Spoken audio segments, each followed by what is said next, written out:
Hello and welcome to another episode of the Culturist Football Podcast with me, James Allen, Michael Wooten. Fionn sadly not here. He's watching the National League Trophy semi-final. But we are joined by returning guest, the amazing, the fantastic, the Sky Sport New Zealand commentator, the host of Weekend Sport on News Talk ZB. It is Jason Pine. Thank you so much for coming back, Jason.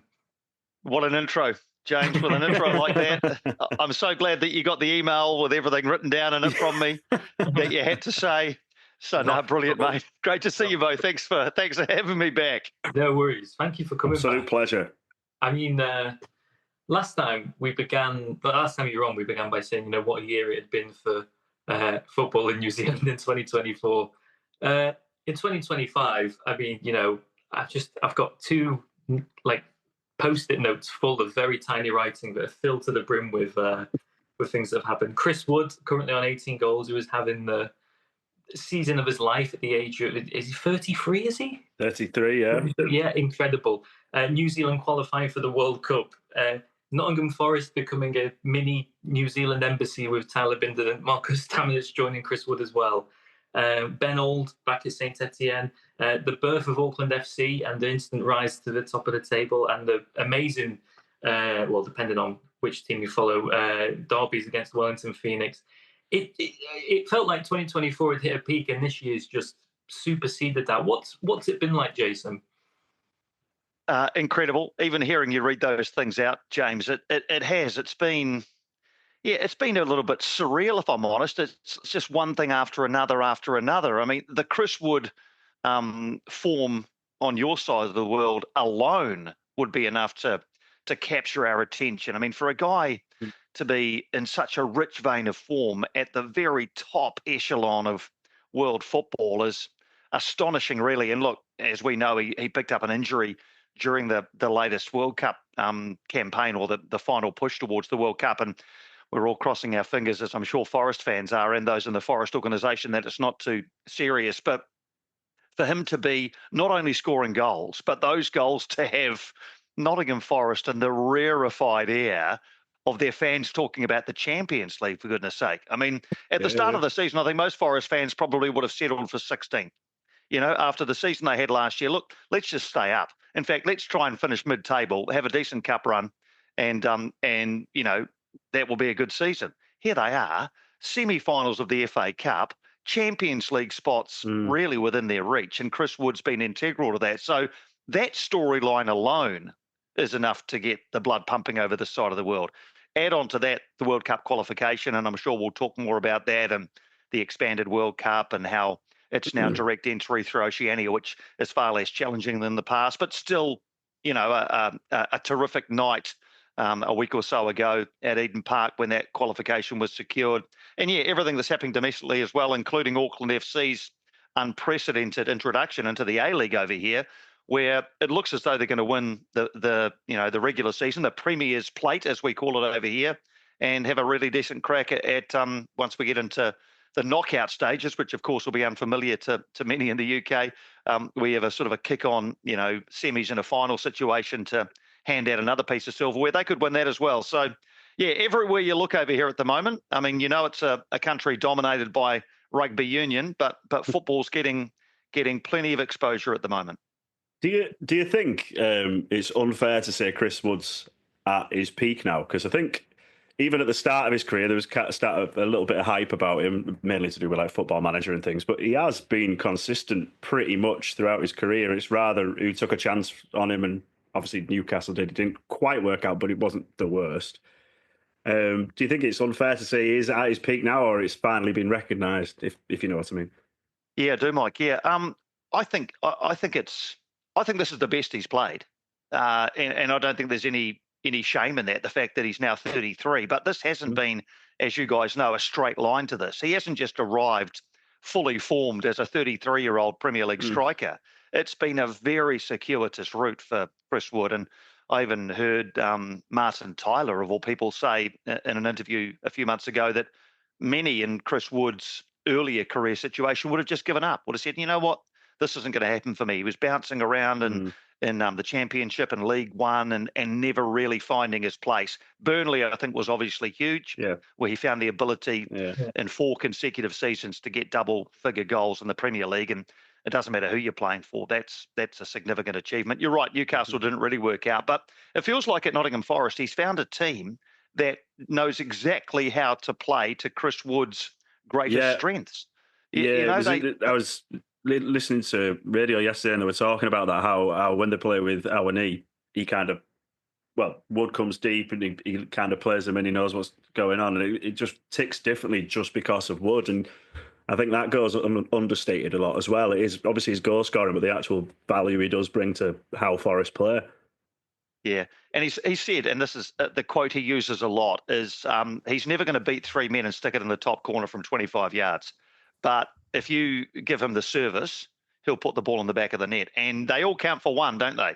Whether they are a specky from 30 or a tap-in from 2 yards, he is just getting the service at Forest. And, I mean, they clearly have worked it out. You look at where they are. They, as I said before, are doing things that I'm sure even their most ardent of fans wouldn't have expected. So yeah, fingers crossed to get him back. They're currently, at time of recording, beating Man United 1-0. So yeah, it's not even a surprise though, is it? It's not even a surprise anymore. No, absolutely not. That's kind of like the ethos of our podcast, really, in the way you've kind of described Chris Wood. Is like I keep banging the New Zealand drum here, and a lot of people are like, yeah, but he's very direct, isn't he? And like, yeah, but it works. It's great. It's lovely to watch. It's like, don't get me wrong, as much as it's lovely to see, flair and stuff, it's amazing watching a system in a team, like you said, who finished, above relegation with the points infringement last year. I mean, and that goal against Brighton, where he's sort of passing it, the ball doesn't even touch the ground between 3 passes, and then he knocks it in. It's incredible to see. It's absolutely incredible to see. And, what I imagine his experience and shooters would be great for Marco and Tyler as well, being not on Forest and then get recalled back on loan. Yeah, and look, we don't know what's going to happen with them. Both Marco and Tyler were with the national side over here, for the World Cup push, and had the opportunity to speak with both of them actually, and both are very keen. Marco's very keen to get back to Forest. Whether that happens or not, I guess remains to be seen. Tyler, look, I'm not sure how much you guys have seen of Tyler Bindon, but that is a kid who, man, he could be whatever he wants to be. He's already captained Reading as a teenager. And yes, you say it's only Reading, but man, you think about that league and the cut and thrust and the gnarly old pros that play in that league. Yeah. And here's this 19-year-old kid looking as short as anything. From our point of view, I mean, he's a future New Zealand captain. For me, he could go to 3 or 4 World Cups. He's only just turned 20. His dad, I met his dad actually. His dad is a former New Zealand volleyball captain.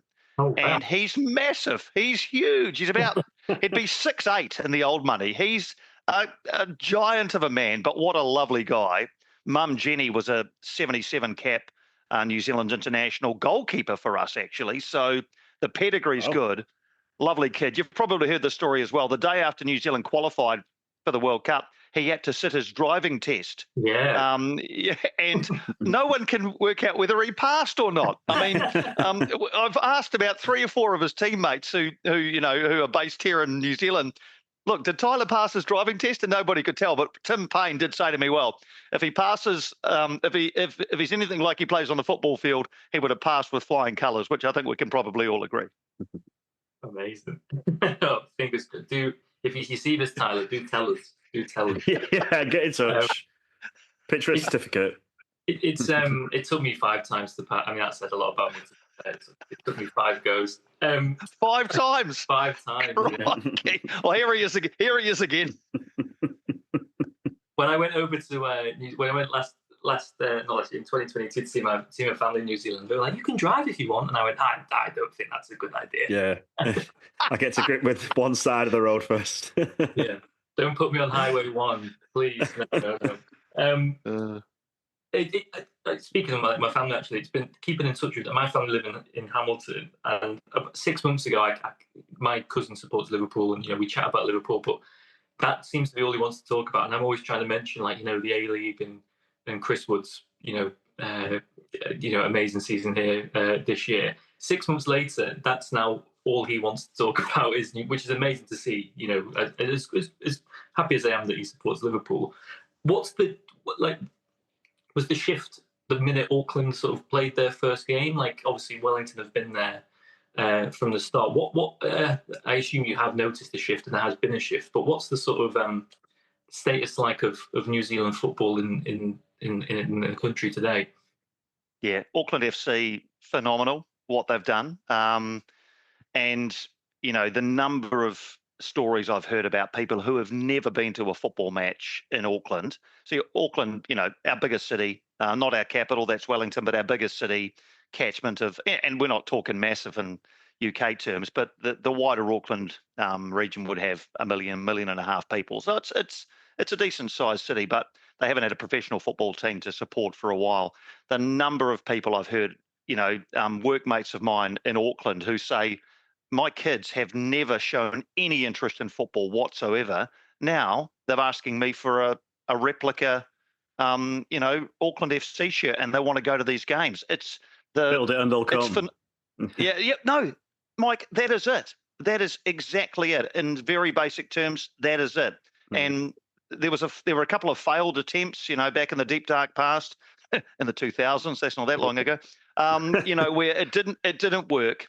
And there was always trepidation. Okay, if we put a team there, will people turn up? Well, goodness me, they've turned up in big numbers. And what kind of attendances are they getting? Well, they play in a stadium that has a capacity of 25,000. They've sold it out 3 times, which is, and the lowest attendance they've had is 14,000. So they're 14,000 in a 25,000 seat stadium. I mean, that looks, and their active support. This is something that's quite rare to New Zealand. You know what? That, and your culture is deep, and the fans who will just turn up rain or shine and sing for 90 minutes, etc., even when you're 7-0 down, which Auckland haven't been, they're still there. The active support here, and I think that's what has attracted a lot of people. It's got a lot of headlines. Rugby union fans tend to be a little bit understated. We come along to watch the All Blacks. Occasionally we'll break into a All Blacks, but that's pretty much it, really. We sit there and watch it play. Auckland FC, completely different match day experience. My son's been to a few Phoenix games. He's 17. He was up in Auckland for a recent game. He said, "Dad, if the Phoenix were like that, I'd go every week." So that's what Auckland FC have done. They've created this match day experience. On the field, it helps that you're winning. Top of the league by 7 points with 5 games to go. They engage with the community.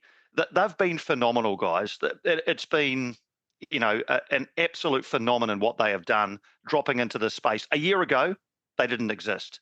Now here we are talking about them like this. It's amazing to see it, because it's not just like, boom, here's a team, yeah, whatever. Like you say, the effort has been made, and hopefully, is it the Port AFC, or like the Ultras? The Port. Instagram? Yeah, I follow them. That's it.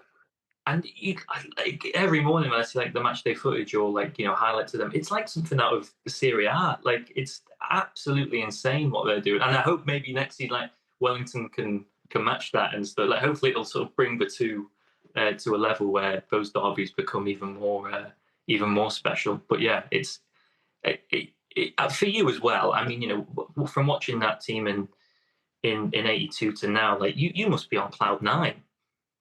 Like the way it's progressed. Oh, very much so. I mean, I grew up I was born in 1970. So my childhood years and into my teenage years were the 70s and 80s, where rugby union absolutely dominated over here, and still does. Let's not get away from that. Rugby union is still the biggest sport here, but the rise of football, starting probably in '82, guys. I mean, that's where my love of the game was sparked, watching the team of '82 or '81 as it was qualify for '82. But then when the Phoenix came along in 2007, that was another little spark. The World Cup in 2010, and since then it's kind of it's very much embedded in the national consciousness. It's the biggest participation sport in New Zealand now among kids. Bigger than rugby union, bigger than cricket, bigger than any of the others. Basketball. So there's a revolution about to happen. Well, I mean, here's what's happened, Mike, is that the players who are playing now, your Tyler Bindens of the world, Tyler Binden would have been, I don't know, 3 or 4 years old when the All Whites qualified for the last World Cup in 2010, the last one they went to. But Marko Stamanic was in the crowd that night when New Zealand beat Bahrain in an intercontinental playoff to qualify for the 2010 World Cup. Marko Stamanic was in the crowd as a 7-year-old. And he told me last week, he said to his dad, "That's what I want to do." Wow. You know, he was there. Yeah, he was there that night. Yeah. Eli Just, another player in the team who's been playing very well lately, playing in Poland at the moment. He remembers when the All Whites did a lap of honour. Leo Bertos, who provided the corner for the goal for Rory Fallon, came over and gave Eli Just a hug in the crowd, just picked him out. Didn't know Eli, just walked over and gave him a hug just as part of the, walking around the ground. Eli Just was a 7 or 8 year old boy. He is now going to a World Cup next year. So revolution. Former York City player there as well, Leo Bertos. Yeah. There you go. You're always a connection, always a connection to the mighty York City. Yeah, 5 games, no goals, unfortunately. But yeah. Did you get a hug though, Mike? Did you get a hug from him? I didn't, unfortunately. I didn't know he was a hugger. well, I'm not sure Eli Just did either until that moment. But yeah, but you're right. Here are these heroes, and guys, the number of kids who go along to watch Auckland FC and who were at the game or games here, last week or 10 days ago, it can't help, right, but spark in them ambition and their 7 and 8 year old eyes just grow wide and think, wow, what's possible here? Yeah. Is that so? Obviously, the games are rare because they're in Australia. Is that potentially why the crowds are so big, because of the lack of opportunity to watch it, and it's more of an occasion on the day? Do you think it would, if there was more teams around that had come down, or do you think that would carry on? No, I think it'll carry on. Yeah, I mean, Auckland FC play at home every other week. And the derbies have been magnificent. 20. Well, they sold both derbies out, and there's 3 derbies this season. It's an unusual league in that you play. It's a 26. There's 13 teams, but you don't play everybody home and away. It's a bit weird. Auckland and Wellington played each other 3 times. All 3 were magnificent occasions. 2 of them in Auckland sold out. In Wellington, which holds 35,000, there were close to 28,000. So big crowds for those. And I guess the silver bullet is, how do you get them to turn up week after week? Auckland FC have done it through the occasion they've created. Wellington Phoenix, you're right, guys, have to lift their game now. They've been the sole A-League participants since 2007. There's new kids on the block up the road who are turning heads everywhere. So it's up to Wellington Phoenix to lift their game now, both on and off the field. It's an amazing ground as well. I'm sorry, I was going to call it the West Park then. Sky Stadium as well. Like to fill that would be special. I mean, we've talked for about 25 minutes. We've not even gotten on to what has dominated New Zealand news for probably for the past week, sport-wise, which is New Zealand, qualifying for the World Cup in 2026. I set my alarm at 5:30 to listen to your voice, Jason, on FIFA Plus, and woke my wife up when Michael Boxall scored that goal, which I still think I might be in trouble for. But nevertheless, it was a fantastic occasion. And all week as well, my friends were saying, like, oh, yeah, New Caledonia, come on. Even like Theon, who we hosted the podcast with, was like, oh, yeah, no, you can't be worried about that. That's rubbish. Before we get on to sort of the build-up in the game against Fiji, going into that first half at 0-0, was there any part of you that was like, oh, bloody hell? There was. I remember distinctly looking down at halftime as the teams were coming off, and the All Whites players, Chris Wood and Michael Boxall and Tim Payne, the senior players in that team, were pointing fingers and having animated conversations, arguing, it looked like, because, they'd got to halftime with, you're right. Everyone thought New Caledonia would be like an annoying insect. They'd just swat away on their inevitable qualification for the World Cup. 0-0 at half-time. New Caledonia, by comparison, before they came off, they got into a huddle. They were, complete solidarity. Hey, we've got through 45 minutes. Maybe something very special is on the cards here. And if we were worried at half-time, we were even more worried after an hour when Chris Wood went off injured. Our captain, our main goal scorer, our talisman, gone. Still 0-0 is something really, really, completely unpredictable in the offing here. As it happened, Michael Boxall scored shortly after that. Costa Barbarouses added a second and we're okay. But, yeah, there were certainly some moments. The CEO of New Zealand football is a guy by the name of Andrew Pragnell. Spoke to him on the radio over the weekend. He said that he wears one of those Fitbits that measures your heart rate. He said it was quite high at halftime, quite high. A lot of my mates were like, yeah, you'll pass this, you'll pass this. And I thought, if anything, it was an amazing advert for Oceanic football. I think now that slot is permanently allocated, what a guaranteed slot. It definitely meant, like, New Caledonia getting into that playoff, the way they played, especially for that, sort of 50, 60 minutes of that game, was no mean feat, really. So it'd be exciting to see who they play. For all the criticism and the unjust, I think, as well, that the Oceanic Conference gets, it was amazing. To coin a phrase that's used over here, it was an amazing advert for the game. Oh, agree. And look, you're right. The path is far less, challenging than it used to be. I talked about the Bahrain game. That was an intercontinental playoff that got us to 2010. Couldn't do it in 2014, home and away against Mexico.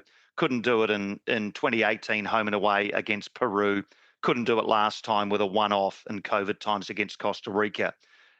It doesn't actually matter, because every boy and girl in every footballing nation in the world grows up kicking a ball in their backyard or in the field next to their house, dreaming of going to a World Cup. And they never think to themselves when they're 4 or 5 years old kicking a ball around, oh, it won't be the same if there's 48 teams. They just want to go to a World Cup.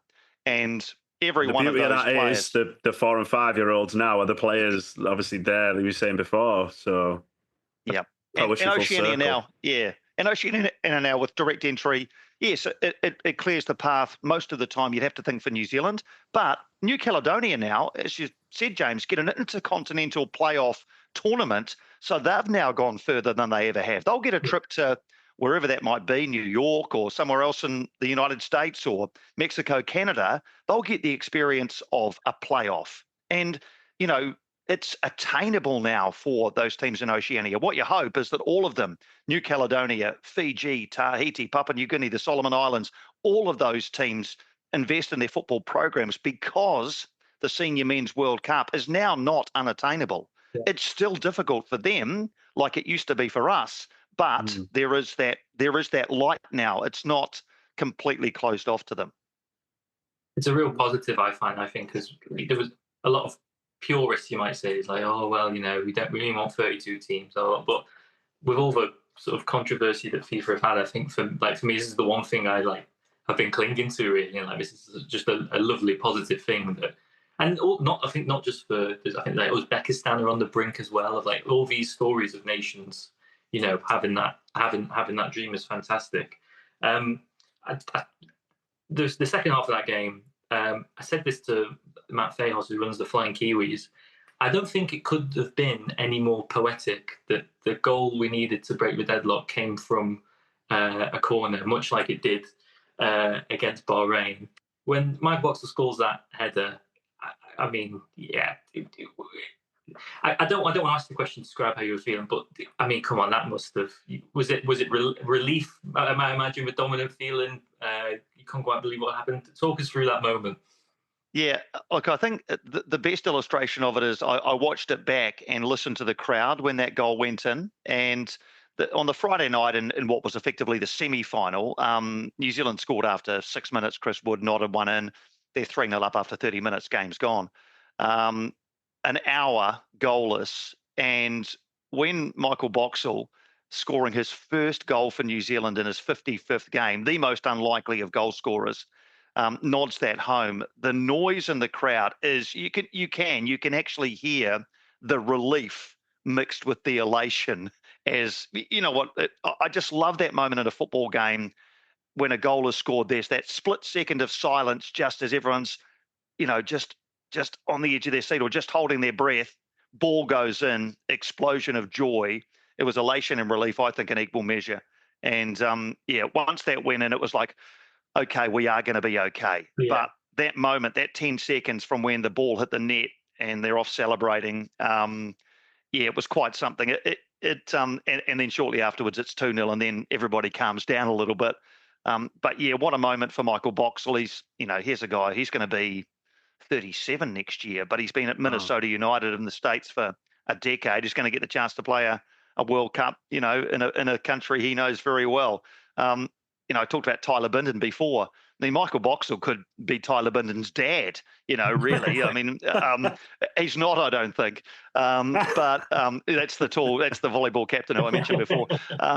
But the oldest guy on the team and the youngest guy on the team teaming up in central defence. I loved it for Michael Boxall. Here's a guy who's been through thick and thin with this team, and to be the guy who scored the goal that set them on the path, I thought was really poetic. Where do you think it ranks in greatest goals in New Zealand history? Obviously, a few important ones and a few not so important ones, but special ones as well. Yeah, I think Rory Fallon's goal in 2009 against Bahrain will still always be number one for me. It just because it had been so long. The goal that took New Zealand to the 82 World Cup was scored by Winton Rufer in a playoff against China in Singapore, of all places. I was looking at that goal the other day, the grainy footage of Winton Rufer going onto a flick on and driving this thing top corner. And that's pretty significant. But I think Michael Boxall joins those two. The difference here, of course, was that it was a 3-0 win. 1-0 against Bahrain, 2-1 against China. So it was the winning goal, but I still think it was the most significant goal. That Michael Boxall's goal will be replayed probably more than Costa Barbarossa's or Eli Just's late goal. It was the one that broke the deadlock, which nobody expected to last for as long as it did. And he'll always have that moment in our history, and it will be replayed a lot because it was so significant. Just a quick one on club football in New Zealanders. Who do you think scored the most important or special goal in club football, New Zealanders? That's a good question, actually. I mean, more recently, when we talk about the Wellington Phoenix and and Auckland FC more latterly, I mean that's a kind of a different kind of club football. There was a goal that was scored by Paul Eiffel. I'm not sure if you remember Paul. Millwall. From his Millwall FA Cup Barbados final 2000. International, was he? Yes. Yeah, correct. All that stuff. Yeah, his autobiography coming out later this year, which I'm sort of helping him out with. So that'll be a good read. All right. Say hello from us. If you ever wants to pop on a definitely. podcast. I mean, what a diamond of a man! What an absolute champion of a bloke! Terrific guy, Paul Eiffel. He scored a goal in one of those playoffs I talked about before in the 2009-10 season. It was deadlocked against the Newcastle Jets, 1-1. Late in normal time, he went round the keeper and then got forced wide, couldn't finish. That would have won the game for the Phoenix. In extra time, he gets the ball, edge of the penalty area, goes in, goes out, the little chop that he became so well known for, and then drills this thing bottom corner. 35,000 at Sky Stadium that day in the sunshine. My God, the noise when that ball hit the net.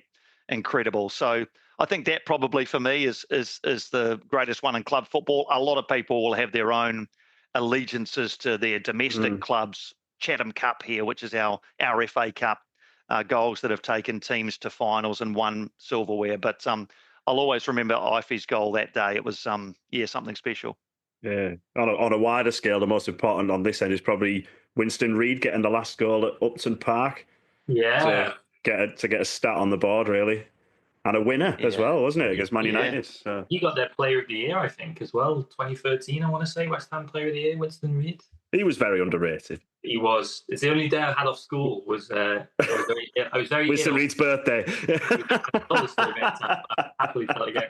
Did you go to his house and just sort of hang around? Please, Winston. When we played Slovakia, it was the only day I had off school, and watching him score that equaliser is forever ingrained on my brain. What a moment! What a moment! Winston Wow. Reid or Ryan Nelson, James? Oh, I mean, come on, that's like, I don't know. That's a. If I got to choose Jason? one, Yeah. Put it to both of you. I don't know. Can I'd have to say Ryan. I've been a huge admirer of Winston, but Ryan Nelson's lion-hearted attitude to any game of football he played in, I think, set him apart. I'd go Ryan, but what Winston did off the back of that goal, 10-year career in the with West Ham United, magnificent. But Ryan for me. Yeah, I briefly walked past him at St James's Park when Chris Wood. What's around him? I didn't go. I was too scared to go up to him. And, but yeah, probably Ryan Nelson. But apparently he's a lovely man right now. And the strongest jaw in world football. Yeah, absolute gets absolute. His teammates, just mercilessly point out his chin to him. Just absolutely Ryan Nelson's chin. That's the name of a podcast. that's it. It comes around the corner about half an hour before he does. The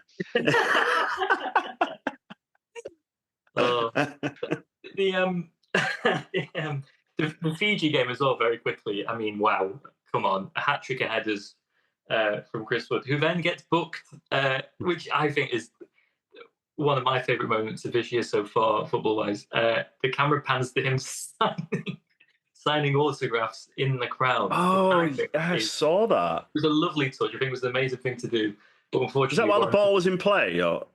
I think, the game was still going on and he was in the crowd. Had he been subbed off? Yeah. But he'd scored a hat trick of headers, and an hour into the game, he was taken off. So most guys sit on the bench, and he was on the bench, which is on the commentary box side actually. And then I saw him look over towards the crowd, who at Sky Stadium there's quite a bit of it's an oval, so you're not right next to the crowd. You're probably 20, 30 metres away. And he turned around and these kids were waving to him, hey, can I get an autograph? So he went over and he didn't have to. And then he just went up the stairs into that part of the ground. And here's this Pied Piper up in the stands. Kids are converging from all parts of Sky Stadium. Chris Wood's in the stand. And there he was, just in his all white, he was still in his kit. He didn't have a bib on or anything. He was just up there sort of signing. And James nearly booked a flight to see if he could join him. Yeah, I was on Sky Scanner. How do I get there? What a moment. And a New Zealand win over Fiji normally wouldn't have created headlines, but Chris Wood getting booked for signing autographs in the stand, that's the kind of thing that gets picked up by all sorts of people. So, it's been viewed. And as I understand it, the reason he you're not supposed to go into the stands, right? For a couple of reasons. I think the main issue was that as soon as he was up there and people could see he was there, they started to come from everywhere, which I guess could cause problems. But here's Chris Wood. It's technically the same booking as taking your shirt off. Yeah. Aggravating the crowd. What's the harm? But he said afterwards, I was just trying to do something nice, because the team were on a charter flight out of Wellington that night to Auckland, because they thought, okay, we should beat Fiji, rather than overnighted in Wellington, get up in the morning, fly to Auckland and lose half the day. They went out to the airport in Wellington straight from the game, and I think the flight left just before midnight. So Chris Wood, I'm pretty sure, knew we're not going to be able to hang around for very long afterwards, because he always signs. He always stays out. Honestly, guys, he is incredible when he comes to New Zealand. The amount at Eden Park on the Monday night, he was still out there an hour after the final whistle, signing, selfies. I got a woman I work with in Auckland texted me on the day and said, do you think Chris Wood will stay out because my son, 9-year-old Ben, is desperate to get a selfie? I said, look, he normally does, Kerry. He normally stays out, so I would say that he probably will, but there'll be a lot of people there. So, maybe manage your son's expectations a little bit. Anyway, that's James now keeping his autograph book in his rucksack. Well, he didn't come when I went with the Flying Kiwis to Newcastle. He didn't come over, but he did wave at us, and that for me is on par with when me and my mum moved. Like when me and mum moved back to New Zealand to live for a little bit. I was at Auckland Airport. and Joe Roccafoco ruffled my hair and said, "Hi mate, how are you?" So it's on a par with that moment for me. My favorite, Wow, I wish someone All Black, and my favorite. Oh, Gibral Cisse drove up next to you and nodded to you as well. You've got a lot of chance encounters. Yeah. I wish someone would ruffle my hair. That'd be great. Yeah. But anyway, just to finish that story, I got a text about 1 o'clock in the morning from my friend Kerry. Chris Wood selfie with her son. So wow. amazing. So but I just, and everybody. The thing is with the All Whites is they say, well, if Chris Wood can do it, then I'll stay out and do it. Yeah. And so they all do. And cool. What a way to connect with the fans. They don't get home very often, don't play at home very often. So I just think he leads on and off the pitch, that guy. It really carries that ethos that like sort of rugby does, that like real community feel for a national team. And he does lead by example, like I think for other nations, Wales were guilty of it in the past for like players like Ryan Giggs and sort of who just like wouldn't bother. And, like you asked him that question, what keeps bringing you back and why do you keep coming back to play? And he really is like, to use the phrase, he is flying the flag over here. Like he's leading by example. And it's amazing because he's quite I don't know if like shy is the word, but he does come across quite shy. The interview with Paddy Gower where he shows him that song that forgotten the fella's name made him, that's gone viral, and he's very humble. I think very humble guy. Yeah, I think it's a bit of a Kiwi trait for most of us anyway. Yeah. Not all of us, but I think we do pride ourselves on being a little bit understated, a little bit humble. Don't want to pump ourselves up too much. You're exactly right, James. That's what he's like. He's very, very generous with his time. I think he's actually more comfortable mixing with kids in a selfie autograph situation than he is in a media situation. He did so much media when he was here because everybody wanted a piece of him, but he just he turned up. He was generous with his time. He's never going to be the most dynamic, extroverted personality in the world because that's just not him.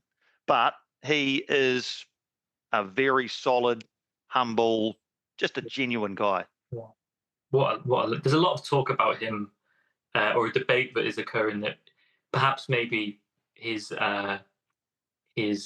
could be considered more if they do reach the Champions League, Nottingham Forest, of him possibly being the best New Zealand player. I suppose the only argument would be Winston Rufer. Where do you stand on that? Do you think if he scores a couple of goals in the Champions League, maybe? Or has anyone from New Zealand ever played in the Champions League? Sorry. Marco did, and Chris Killen many years ago did as well for Celtic.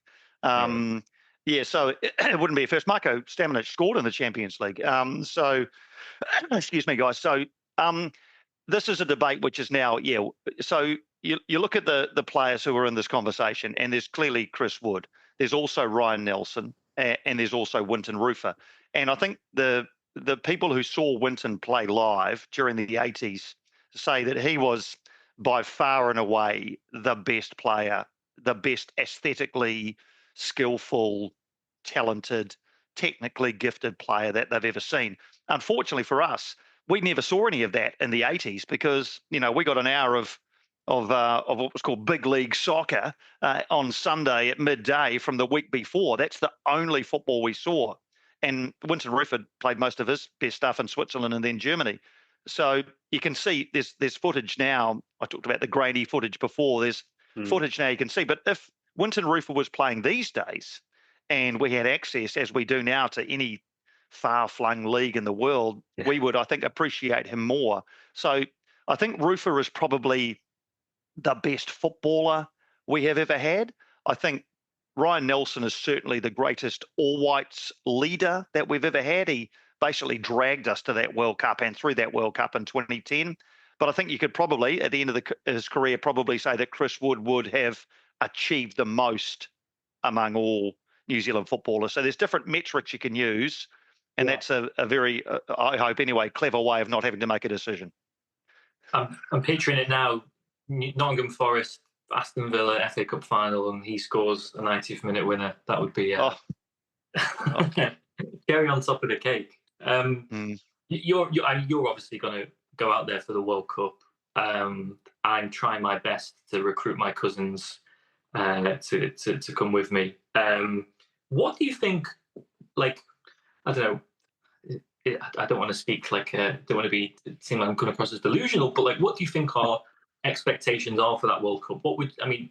We with the increased team pool, we don't know who we could get. We could get teams like you say. We could get an Uzbekistan. We could end up with, I don't know, a Germany and a Brazil. What do you think New Zealand's expectations are? I'll tell you what the players' expectations are, and that is that we're not going to make up the numbers. Even though the path is a lot clearer, we're not there as the 48th team. We're there to win football matches, which New Zealand's never done at a Senior Men's World Cup, and to get out of the group, which again they've never done. We all know about the 3 draws in 2010, the unbeaten. Yes, fantastic, but didn't get out of the group. I honestly believe that this team has the talent to do that. And yes, we don't know who we're playing yet. We'll find out in December, presumably. But they will be going there to absolutely go toe-to-toe with whoever it is that they play. We got guys like Chris Wood and Marko Stamenic, Libby Kakachi playing in Serie A with Empoli, other players playing in really good leagues around the world. Ben Old's just come back into the Saint Etienne side, who are actually battling relegation, but even so, playing in the top league in France. There are a lot of good players in that team now. Provided they can get games together over the next year, which by the sounds of it they will, they should arrive in really good heart at that World Cup. And I think will fully believe that they can make the round of 32, because it's 12 groups of 4, isn't it? So the top 2, and then I guess it'll be the eight best third place teams. I think that's the way they're getting to the round of 32. So the door is open there if you play well. If you get a win and then pick up something in one of the other games, you're looking okay. And we wait to see who we're playing, because it may all come down to that. But they will be going there with 1 intent and 1 intent only, and that is to make it to the knockout rounds. It definitely feels like that with the games we've got Norway, Ivory Coast. Is it Ukraine as well has been announced? That's right. That's right. Yep. And then June, hopefully the Soccer Ashes comes back. The groundwork feels like it's there for a lot. I think that's the most important thing, isn't it? Playing those games against better opposition. I mean, the scenes if we win. Oh no! I mean, Mexico, Canada, or America. I mean, it says a lot as well. We've not even spoken about Liberto Cacace. He's one of my favourite players of all time. I'm very excited. It just feels like Christmas now. I'm waiting for that. I'm waiting for that day. Well, I love it because over the next year, other teams will qualify. You've seen those things, the 48 team things online where they've got USA, Canada, Mexico there. We're there now. Japan are there. I think Iran are there. Yeah. And so these they all get filled up. And so it's like every time a new team qualifies, it's like, oh yeah, come and join us. Come and join us. We're already there. And look, I mean, who do you want, eh? Who do you want at a World Cup? That's the other one too, is who do you want? Yes, you want to try and get out of the group, but you also want iconic fixtures, Imagine if New Zealand could play England at a World Cup. I mean, goodness me, how good would that be? Even if somehow we got grouped with Australia at a World Cup, that would be quite something, depending on which pot everybody's in, of course. So, any number of possibilities. And as a team qualifies, you start, okay, how would we go against Japan? How would we go against such and such a team? There's a lot to keep the momentum going over the next year or so. My wife she said, don't you think it'd be the ultimate irony if we drew Australia and South Africa? It'd just be like just a rugby championship of a World Cup, Argentina as well. There you go. Argentina, South Africa, New Zealand, and Australia. What sport are we playing here? Yeah, we never went away. Oh, amazing. I mean,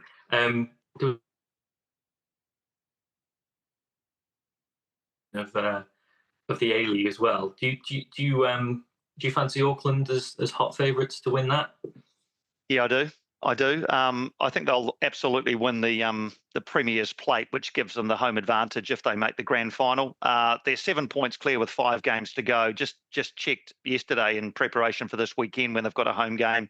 And only twice in 19 years has the team leading with 5 games to go not won it. So 17 of 19 of the teams who were ahead with 5 games to go have gone on to win the regular season. The only 2 who hadn't were ahead by a single point with 5 games to go. Auckland are 7 points clear. So certainly one hand on it. Once they get there, knockout football is very different, obviously, but the way it works is that the top 2 go straight into the semi-finals. 3 plays 6, 4 plays 5. Those are knockout games. The winners come through to the semis. They're home and away, and then a one-off grand final. So if Auckland FC finish top 2, which they will, they'll do a home and away semi, and they probably will host the final. If they host the final, I can't see them not winning it.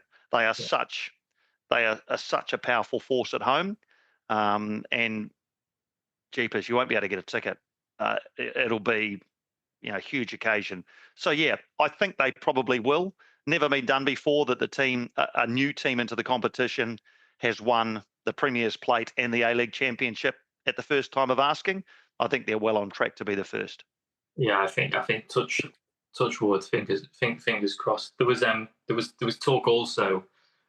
Chris Wood was asked if he would ever return. I don't think a decision will be made until after the World Cup. But wouldn't it be great? He's an Auckland boy. So wouldn't it be great if he came back and finished his career off at Auckland FC? Yeah, when he was in Wellington, I was trying to pitch Wellington to him. Unfortunately, it was a terrible day. It was one. They say in Wellington you can't beat Wellington on a good day, except the problem is there aren't too many of them. That's the issue. So if he was choosing for a variety of reasons, the climate, the nightlife. Not that he's a big nightlife exponent, of course, but yeah, the weather certainly isn't a selling point for Wellington. But I was doing my best to pitch the culture of the capital to him when he was here. Did you get anywhere with it? Well, I guess we'll find out. Yeah. Yeah. That'd be great, yeah, in a few years' time. Like when LeBron James, there was a lot of rumours about where is he going to go with Chris Wood, just as a video saying, I'm going to be taking my talents to to the Sky Stadium. That'd be great. That's right. Yeah. The other thing is also as though he could go again. He's 33. I talked before. Michael Boxall's going to be knocking on 38 next year, and he'll go to the World Cup without question. They've opened that attic door now, haven't they? Into progressing towards later 30s. You're seeing obviously players, Chris Wood, prime example, coming into great form in the 30s and having a second go. You used to be just the goalkeepers that did so, but you've got Ronaldo in his 40s, but I think Modric is now on 40 as well, isn't he? And they don't show any sign of, well, they maybe do now, but at 34, 5, 6, 37, still got plenty in the tank. And I think Chris Woods, he is a bit of a tank, but I think he's fit as a fiddle. So hopefully he gets that Auckland stint. Yeah, well, he's got 2 more years after this one at Forest, hasn't he? So as long as he might come back, and if he's playing here, then he'll definitely, will almost certainly go to the next World Cup if he's still playing professionally in the lead into 2030. It seems an awful long way away, but if he's still playing, why wouldn't you pick him? Yeah. Or we're all Liverpool fans. He'd be Liverpool's first ever New Zealand signing. Just saying, we need someone in January. We're battling the league again with Arsenal. We're in the Champions League knockout stages. We need someone. We need a talisman. Enter Chris Wood in the cup. I don't think I'd ever experience excitement quite like it if that ever happened with James. I would go to the pub for 50 years. Yeah, genuinely, socks would fly off. Yeah. Yeah, that or winning the what? Yeah, you would not see me. Amazing. I can't wait. I'm so excited. My wife and I are actually planning on next year having a bit of time in New Zealand to live there for a bit and spend some more time with my family. And I'm also trying to use that opportunity to recruit my cousins into coming to America, Canada, or Mexico to watch New Zealand for the World Cup. Because like I say, I've been banging that drum for ages. And in the past 6 months, they've gone, oh, yeah, go on, mate, we'll come with you. So fingers crossed. Honestly, the number of WhatsApp groups down here that are pinging with, okay, are we going? Honestly, by the sounds of it, we only got 5 million here. About 10 million are going to it. So, from what I've heard, like everybody I come into contact with, we're talking about, we might wait and see who we got, where we're going to be, because you can't plan obviously until you know where they're going to be, right? Yes, you got to wait till December. But and it's easy now. We're definitely going to go. There'll probably be, there'll be a few thousand, obviously, who do. Yeah. But what a prospect, even to talk about it. It's crazy. We're going to go back to World Cup, Yeah, you can see you both getting giddy when you do talk about it. It's be some occasion. Yeah, it'll be absolutely amazing. I'm actually going in, I'm going in June this year. I don't think there'll be any football on though. I think A-League will have wrapped up, and I think anything domestic wise will all be done, won't it? Well, no, there'll be some domestic. There'll be some. The league, the New Zealand's national league, plays through the winter months over here, so there'll be some football to watch. Okay. There's always some football to watch, but unfortunately, you'll if you're in June, you'll land in the middle of the A-League off season, which is interminably long, by the way. So there'll be a game. There'll be a game you can watch somewhere, James, a game or two. Yeah, I'll do that because I said, well, it's part of our honeymoon as well, because I think we're going to Fiji for a couple of days, and I have been scouting the Fijian Premier League to see if. Do you want to just? Your wife must be delighted. Your wife must be delighted with the plans that you're making for your romantic getaway. Oh, we'll go and watch Bar FC against Suva United. He's got PowerPoint presentations about Fijian centre halves. I bet, yes. I bet. Yeah. But why have you got me a scarf? It's 30 degrees. Come on. Amazing. We've timed it really poorly as well, because the Wars are on a bye. There's no Super Rugby. NPC hasn't started yet. So I'm gonna have to, I think is it my family from Manurewa, so they might be playing. Might go and watch them. Yeah, they'll probably have a game. Yeah, okay. They'll have a game. She'll love that.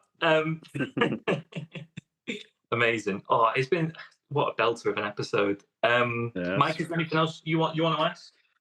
No, just thanks again for joining us. It's been great. It's the first time I've witnessed two New Zealand fans speak together about football. So it's I've been an avid spectator / listener. Yeah, thank you so much. A pleasure. Yeah, look, hopefully we can enlist you into the journey to the US, Mexico, or Canada next year. I would be there in a heartbeat. Come with us, Mike. Yes, I'll be there. I have to say this about just before when I'd never been away with the Flying Kiwis before, and they did a really good job of, obviously, because I am half Kiwi. There was a couple of questions but they were really lovely, really accommodating, just the nicest bunch of guys. And we went to watch Newcastle, and we had some inflatable Kiwis with us, and a lot of Geordies were questioning what that was. So we explained to them, it's a national. The Chris Wood fan club. New Zealand. And he went, "Where are you from? Like New Zealand?" We went, "Yeah." He goes, "I bloody love that Shane Warne." And it wasn't so much the fact that he said Shane Warne. He then mimed batting, and I said, "It's one thing to get Shane Warne wrong, but to mime him batting is." I found that more of at least do this, Well, exactly, yeah. Just spin your hand. But you'd have been offended if he did an off-spin action, James. It'd be the same story. The man did a cover drive in the middle of the street. Oh, brilliant! Yeah, brilliant, unbelievable. Jason, thank you so much, mate. I mean, when we started this podcast, it was to do things like this and talk about our own interests. And never in a million years would I thought I've gotten like a sort of New Zealand correspondent. Normally, it's just me sort of burning these guys' ears off in the group chat talking about it. So it's been lovely. Honestly, fulfilling my dream. Thank you so much. Where can people find you, mate? Yeah. Oh, look, first of all, guys, what a pleasure to join you. I mean, what a way to spend an hour, just absolutely chatting, just chatting the game we love so much. So, look, thanks for inviting me aboard. I'm on socials, just Piney NZ. You'll find me on socials if you want to hear more of this absolutely outstanding, very niche chat. That's where you'll find it. But yeah, look, again, thanks for having me on. Always great chatting football with you guys. Oh, no worries. No, pleasure's all ours. Pleasure's all ours. You can follow us on all social media at Cultures Pod. This will probably go after our live show, but our live show is recorded, which is this Thursday, Hot Water Comedy Club in Liverpool. 3rd of April, yeah. And yeah, too late now because this will be out probably mid to late April. But we might put another one on. And yeah, just like and subscribe, follow us, and all that good stuff. And yeah, we'll see you next week for another episode.